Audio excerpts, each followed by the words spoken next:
Welcome to the Webinar Talk Show. I'm Eliz Green. And I'm Tom Singer. Eliz and I started this show, many months ago when the COVID problem started to come up, because we really believe that webinars should be better than a talking head over PowerPoint.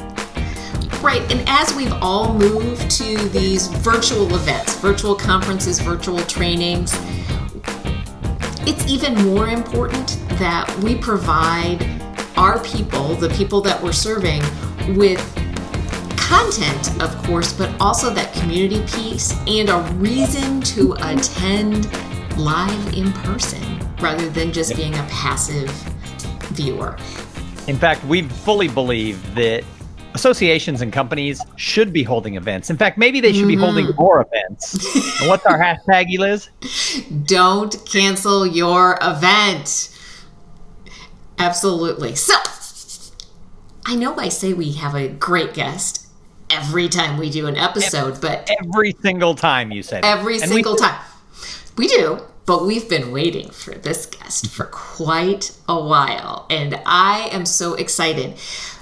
Not only is she like the grand dame of our association, the National Speakers Association, she is just an amazingly eloquent speaker, but someone who always comes with very interesting stories from around the world. Lenora Billings Harris helps people get along and value and respect each other regardless of their packaging. I love that description.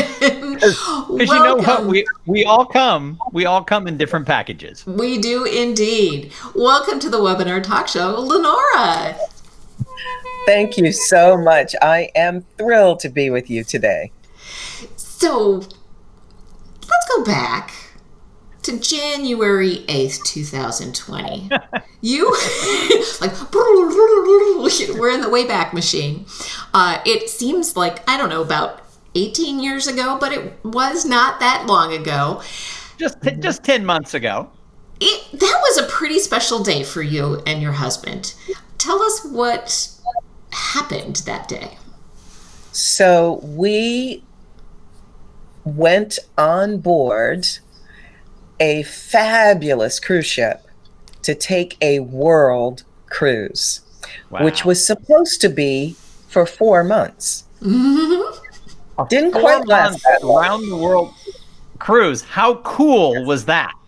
Yeah, we planned it for quite a while, and as you can imagine, when you're going to be away from your home for that long, there's a lot of preparation and closing down the house and figuring out what to do with the pets and all that kind of thing. And we were expecting to end the trip in Rome, of all places, on some date in April. But of course, it didn't quite happen that way. The trip was truncated. We ended in Perth, Australia, which we were not supposed to go there in the first place. We were in different parts of Australia, but they had to keep rerouting as more and more ports closed. And so we ended the trip in Perth. We were very fortunate, though. We never were in the midst of COVID, running rampant. And so my husband, who is very adept at dealing with airlines and all of that kind of thing, really got things all rearranged. And when we returned home in March, it was March 12th, I want to say, I think it was March 12th, we were on one of the last 3 planes from Australia to come into the US. If we hadn't gotten on one of those 3 and we left actually out of Sydney, we would have still been in Australia right about now. Ooh. So you were lucky.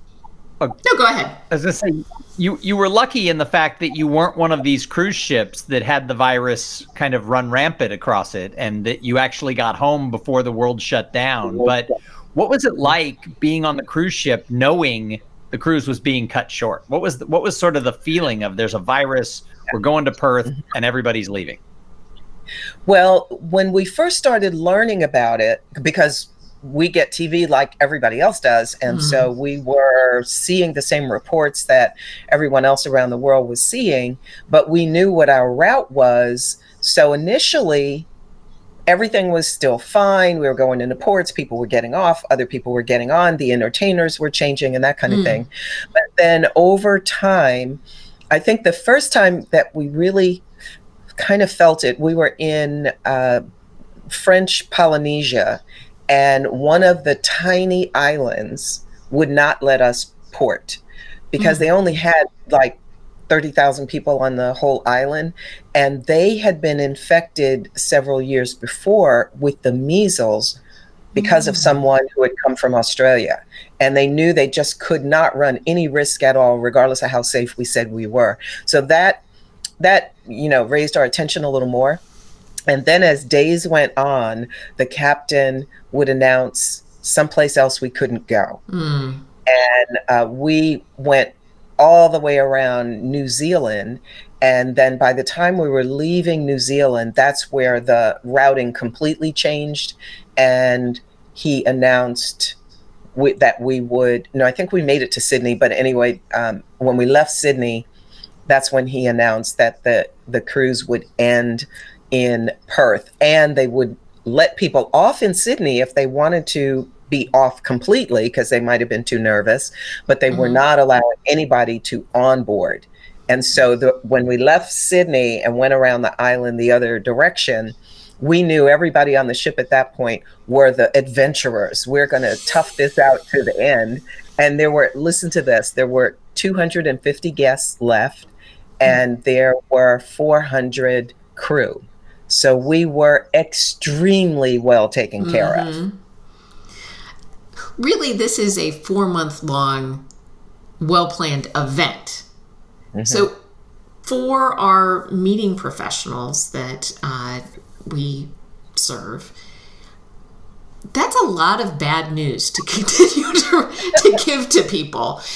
Are there any insights you have in terms of how to, like, things are changing. We are going to have to now shift and do something different, which all of our meeting professional colleagues are having to do constantly.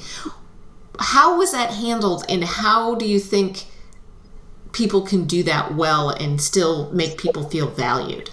You know, the crew, and I'll just give a shout out, we were on Crystal Cruise Line, which is among the best of smaller ships.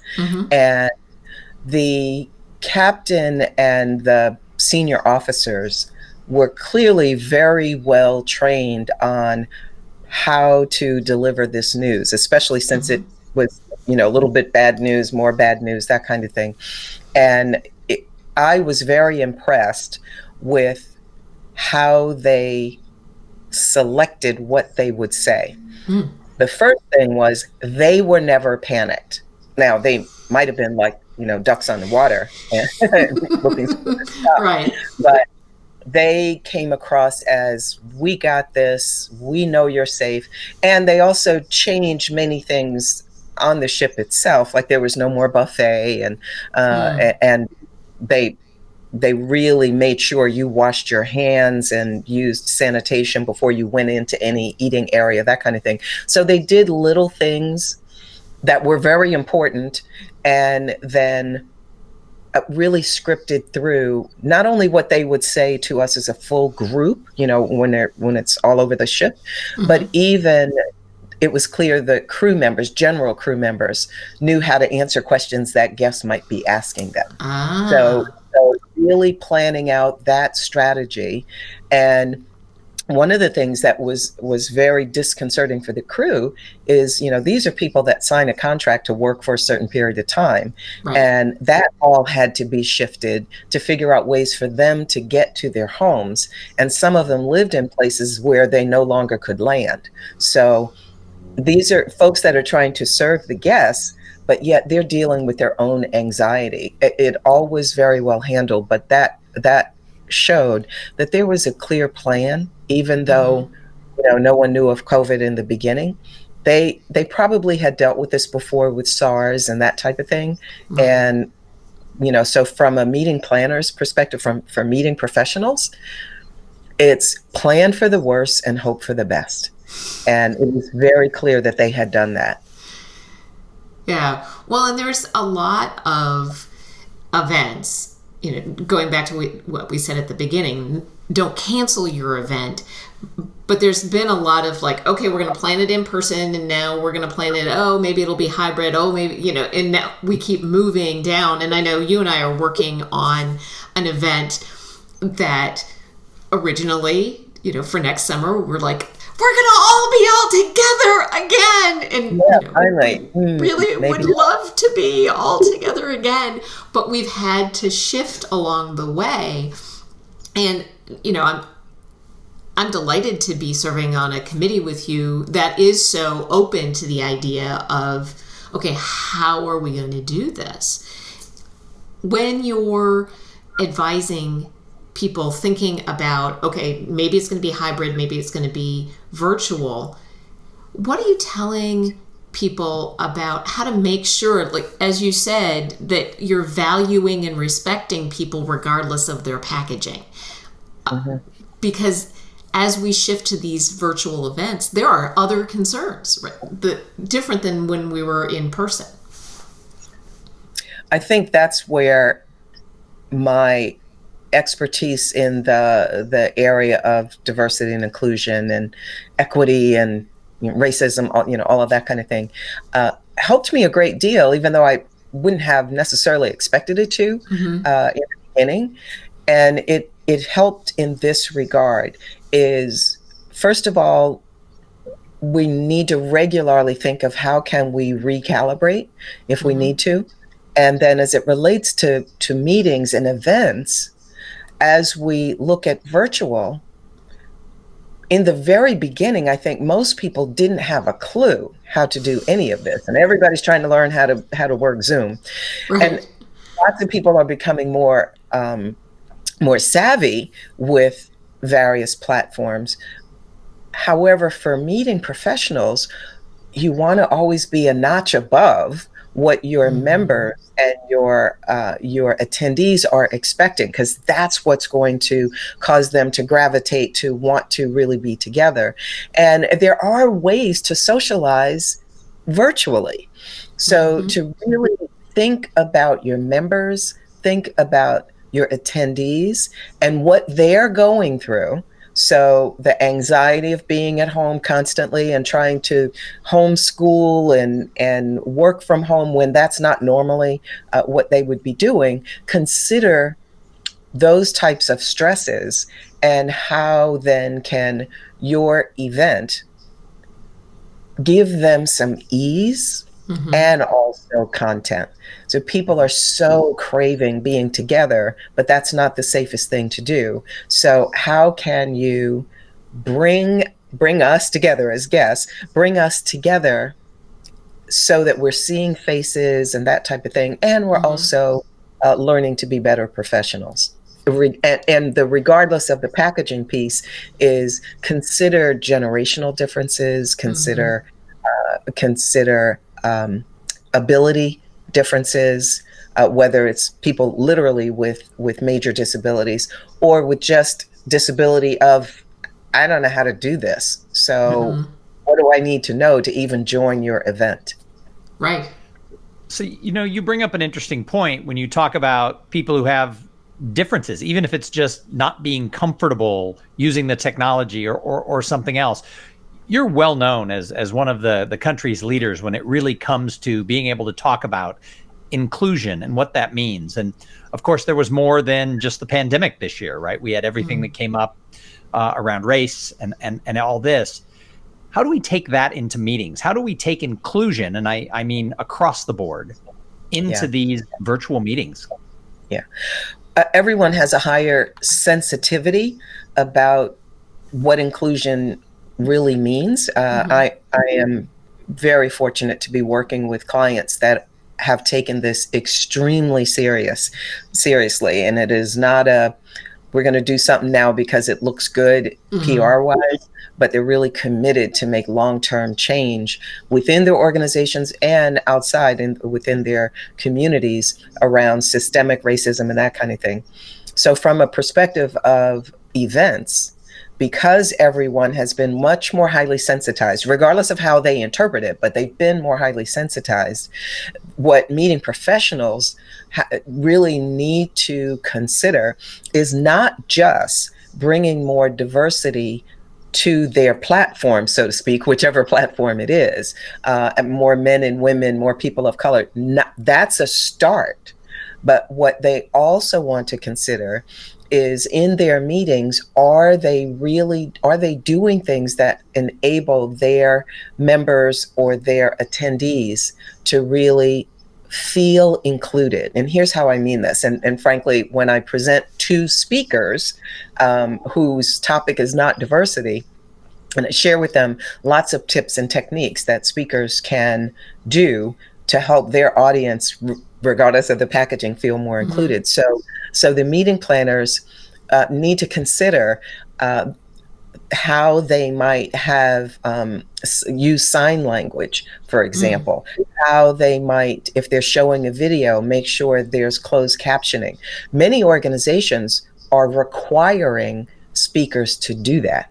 So if your organization as a meeting professional is not yet doing it, then you might want to ask yourself, who are we overlooking? And it's not just for people who are hearing impaired. It's some folks just, people are multitasking if you're doing it virtually, so they can catch it on the captioning if they didn't quite pay attention to the person speaking.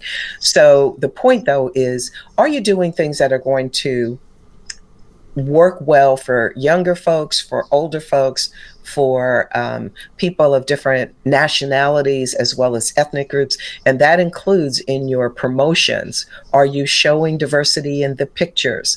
Are you or are you just kind of writing the same thing all the time, using the same pictures all the time? Because that is one of the criteria that people use to determine whether to attend a meeting or not. They want to see themselves, and they want to feel as though they exist, even down to things like for speakers, for example. A lot of speakers use quotes, or quotations would be the appropriate way to say it. And my advice always is, don't only use dead white guys. Now, I emphasize only, because too often people hear, don't use dead white guys, which is not what I'm saying. There's a lot of smart dead white guys, but there's an awful lot of people who are alive, who are people of color, who are 15 years old, who say amazing things. And so bring those folks forth too, because what that says to your attendees is, oh, I see myself there. And it's a subtle way of connecting to all types of people. And they're not even quite sure why they lean in now. When that happens, they just know they feel more connected. So, Lenora, I've seen you speak, and I know one of the things that you do a really good job, and these are my words, not yours, but you do a really good job of letting people know that everything around diversity and inclusion, it's not just black and white. And, we've touched on age, and we've touched on things. We're in a world where thoughts might be very divisive right now. Political opinions might be very divisive right now. What do we need to do to be inclusive of everybody when it comes to meetings? Ooh, good question. Yeah, first of all, for many of us, certainly when I was in corporate America, for many of us, we were told, now, when you're working, you don't talk about politics, religion. I always forget the other word. Maybe it was sex. I don't know. But anyway, you don't, you definitely don't talk about politics or religion, right? That's out the window. Just throw it out.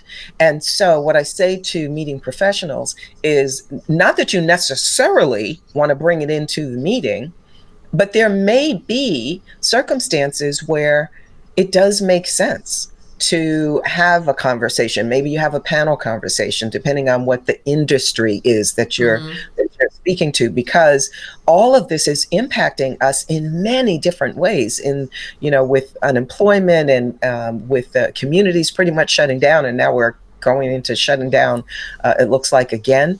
And so the point is, when we have those conversations, if we can recognize that each of us sees the world through our own lens.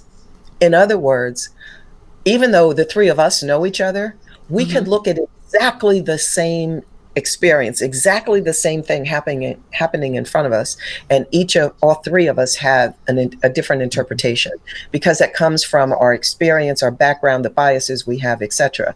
So in answering your question, if people can go into that conversation, should it come up, recognizing that they have a different perspective, but go into it with a willingness to learn, just a willingness to see a different perspective. That doesn't mean you're going to convert me. I'm totally okay with where I am, but I want to know why you think the way you do. So what I always recommend that people do is, when someone says something that is diametrically opposed to what you believe, instead of attacking to try to tell them all the ways they are wrong, which they're not going to hear anyway, rather say, really, help me understand why you think that. Because that then allows them to share their perspective, and then you share yours. So at least you can leave still being friends. You may not want to have another meal together, but at least you can, not be fighting, for sure. I love having a script in my head for those moments. I like that. Tell me more about why you think that way.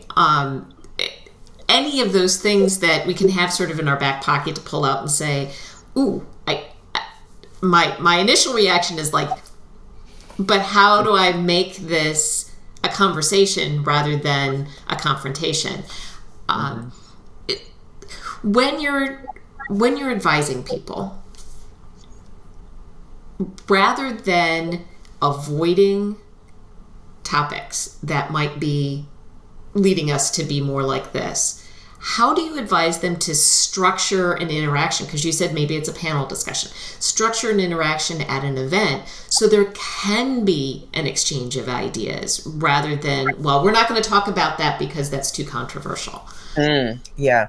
And again, you know what? To avoid the controversy is not serving anyone well, because it's right in front of our face. And so some of the things that we can do in events is to have table topics, so to speak. So whether it's virtual, you can put people in breakout rooms. When we are together in person, then maybe over the lunch period, you'll have table topics, and that'll attract people that want to talk about a particular subject, right? So it may be something around some of these more controversial things. But if you do that, what I also suggest is that you give people maybe a card or a little guide sheet of some sort to help them know, when you're hearing things, here's a suggested way on how to respond. So one example is, help me understand why you think that. Another might be, and what pops up in my head is the many, in my world, we call microaggressions, those subtle things that people do, most of the time unintentionally, but they don't land well with certain people. And so an immediate reaction, an easy one, is when somebody says something that offends you or just doesn't land right, is you can say, that just didn't land well with me. Help me understand why you think that. And then let me share with you why it didn't land well for me. Now, here's the reason why I say land well for me. You could say something to me that might be highly offensive to me. But you might say something to another Black woman, no problem for that person. So I'm only going to own what lands for me. So if we're willing to say, I felt disrespected just then, or I felt excluded just then, or a major one for Black women. And believe it or not, even though I don't have any hair, this has even happened to me with my hair this short. For some reason, white women are fascinated by Black women's hair. And so when they're in the process of giving a compliment, they are reaching for that person's hair and putting their hand in their hair. Now, when I explain it, oftentimes people will say, "Oh my gosh, I can't believe that you're invading the personal space." But what most people don't understand is, Black people don't do that to other Black women, and Black people don't do it to white women because there's a power structure. Unconscious, but white people can do things that Black people can't. Well, when it's happening to the Black woman, and typically it happens if they have fancy braids or they have dreads or that kind of thing. But a lot of times a Black woman doesn't say anything, but she's offended. Well, rather than not saying anything, let's back up a little bit, hopefully before they catch your hair, and say, if you're really interested in this, there are a lot of free YouTube videos all about Black hair. My point is to bring down the temperature while you're still educating this person on that just doesn't work well for me. And then you can stay in the conversation. Now, obviously, I do this 24/7. So oftentimes it's in hour-long sessions or 90-minute sessions where it's more experiential and people are engaged and they share their stories and that kind of thing. But it's think ahead of time. How would you feel if somebody did that to you? Or if somebody said that to you, how might it land? And to see people, back to the packaging, the whole idea is to ultimately see people as individuals, not as a monolithic group. And that takes work. Well, I think it's interesting, and tell me if I'm catching on to what you just said, is that it's all right to stand up for yourself if somebody says something that's offensive, but you don't have to explode at them. And at the same time, you might be able to use it as a learning experience and be able to keep the conversation going instead of being triggered and causing a big collision. And at the same time, don't roll over and say nothing. Yeah, exactly. Here's the challenge internal to organizations. People are afraid that if they do say something, they may get labeled. I am conducting loads and loads, many listening sessions, also called focus groups these days, where everyone in the group they are connected in some way. So we've gone through doing this with many Black people, and now the organizations I'm working with are looking at, we need to hear other voices. So one group or several, depending on how many they have employed, are Asian or Asian Pacific Islanders. Another group are Latinx. And often what comes up is two things. The company is doing great because you have Vice President so-and-so who is of my same ethnicity, and that makes me feel so good that this is possible. And the other thing that often comes up is, yes, when this happened, and they explain whatever the situation was, when this happens, it reminds me that I'm different. And I just want to be one among everyone. I want you to recognize me totally of who I am. So don't say you don't see color. That just is very offensive to people of color. So, so I want you to see me, but I don't need you to keep pointing out that I have a Latinx accent, or that my hair is curly and you're used to straight hair. So the point again is recognize that that when you are interacting with someone different than you, it's wonderful if you can have a conversation and you could ask the quote unquote dumb questions, but also be respectful if that person has heard it so many times that they just don't feel like they're the ones that have to educate you. Go get a book, go watch YouTube, go do some other work first. And then when you're ready to see me as an individual, maybe we can have a chat. Yeah. Well, I guess one of my daughters who is gay has said for years she doesn't, it's exhausting to be the spokesperson. Yeah. So it's not really her responsibility to be the spokesperson. Mm-hmm. Exactly. Well, and because the other piece is so often the majority group, whether majority is heterosexual or the majority is white folks or whoever the majority is, it's not like right now is what we're going through relative to race relations. It's not a Black problem. It's a white problem, right? In other words, it's some white folks that need to do some homework and not expect Black folks to tell them everything they need to do. That doesn't mean don't ask, because certainly Black folks will have lots of great ideas. However, some folks want to look, can you just give me the 5 bullets of what I need to do? And especially that happens among leaders because they just want everything fast. And the same would be true with the LGBTQ plus group. It's not that person's responsibility to educate you. It's lots of resources out there. And some folks just don't want to take the time. But what keeps me very highly motivated doing work in this space is, unfortunately, it took the murder of George Floyd, but it was a major wake-up call for folks to recognize that, oh my gosh, there's so much I don't know. And so many things that I've been doing being benign, really, but a benign racist or benign sexist or whatever. And now the terminology is that's not good enough. You have to be anti-racist, which means you have to educate yourself some. So back to meeting professionals, it's looking at all of this with a different lens than maybe you had before, to see how inviting are you, how welcoming are you to your organization, and do some research, talk to the people already in your organizations. And most times, and certainly on all the calls that I've been facilitating, the first thing people say is to the executives on the call is, thank you so much for doing this. Thank you for at least being willing to listen. Now, I usually have to hold a coaching session to teach executives how to listen before we actually have the session, because the tendency is to say, oh, I had something like that happen to me too. And it's like, no, you're different from the that you're listening to. Yours, that happened once. This happens to them every day. So it's all of that type of thing. So Lenora, with the work that you do in this area, are we making progress? Yes, at snail's pace.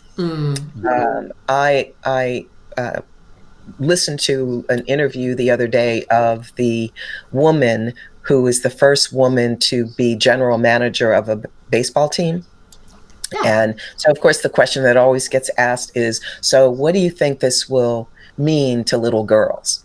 And she responded and said, I have to work really hard to do really well and not make any mistakes, because I know, the spotlight is on me.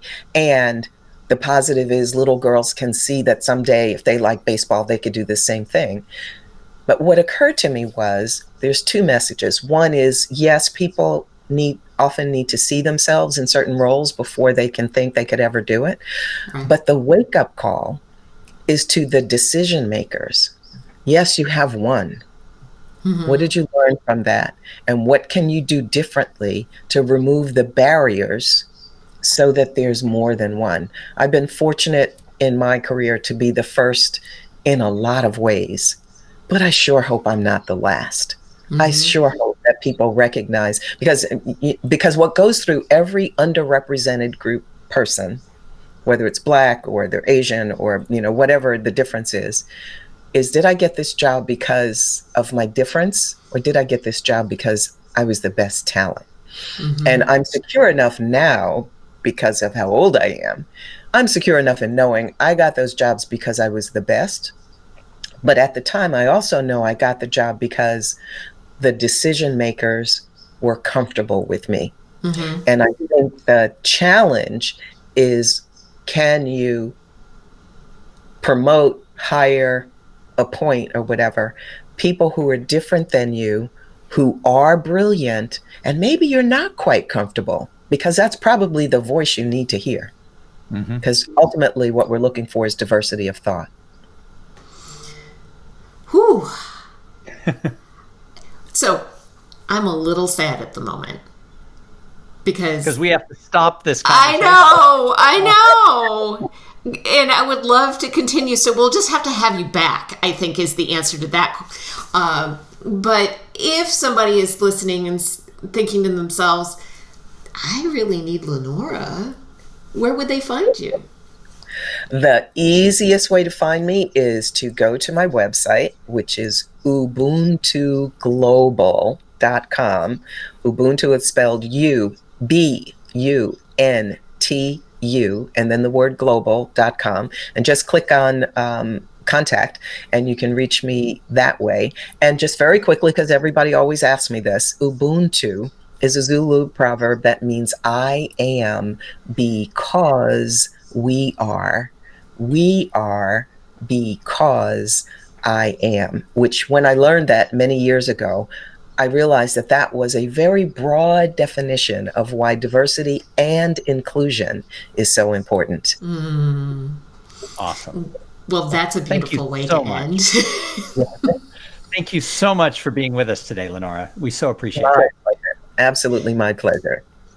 And we are going to take a little break for Thanksgiving next week, and then we'll be back on the 30th with Sarah Michelle. Ooh, that's going to be a fun one. We're going to talk really deep on meetings because she, works so deeply with large associations and is so involved with the changes and the pivots that are going on. I can't wait. We get such a privilege talking to amazing people like Lenora on these episodes, bringing to our meeting professional colleagues and our HR professional colleagues the best we can about how don't cancel your event. Make sure that you're thinking of everybody regardless of their packaging. Lenora, thanks again so much for joining us today. Thank you. Thank you. My pleasure. And have a great day, everybody. See you after Thanksgiving. See you soon.